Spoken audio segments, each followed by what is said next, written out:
வெயிட்டை வந்து நம்ம பார்த்துடலாங்களா? காலையில் இந்த ஆக்டிவிட்டியும் பண்ணலாம்.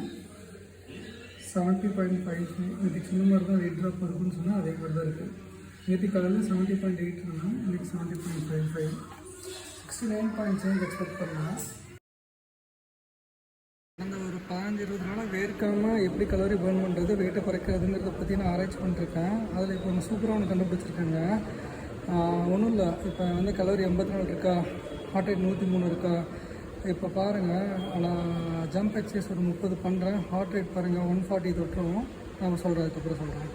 கலோரி 85 இருக்குது. இப்போ நான் ஜம்ப் பண்ணுறேன், 30 ஜம்ப்பு.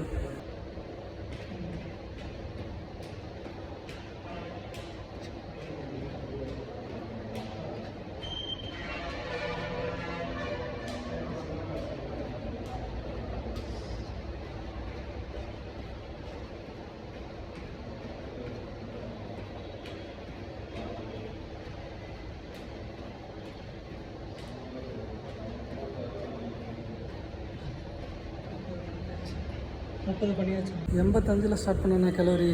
டைம் பார்த்துக்கோங்க. நான் பிரேக் எடுக்கிறது 12:36. ஹார்ட் ரேட் 135, 132, ஆக்சுவலாக 140 வரைக்கும் போகும். இப்போ கம்மியாக இருக்குது. இப்போ 100 வர வரைக்கும் ரிலாக்ஸாக இருங்க.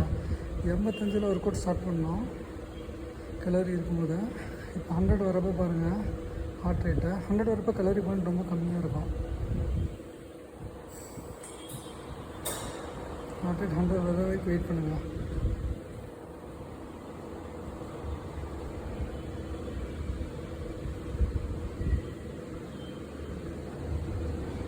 ஏன்னா அது வரைக்கும் உங்களுக்கு வந்து நல்ல பர்ன் இருக்கும். 100 வந்ததுக்கப்புறம் கலோரி ரொம்ப ஸ்லோவாக இருக்கும். எப்படி நீங்கள் உட்காந்துருந்தா எப்படி இருக்கும், அந்த மாதிரி கலோரி பர்னே இருக்காது.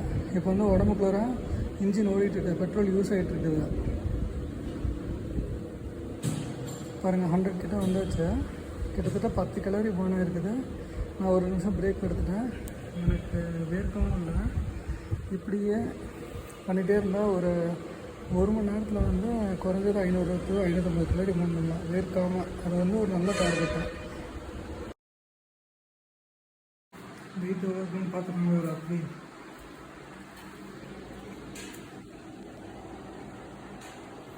70.65. நாளைக்கு வந்து கண்டிப்பாக 69 போடுறோம். சரிங்களா?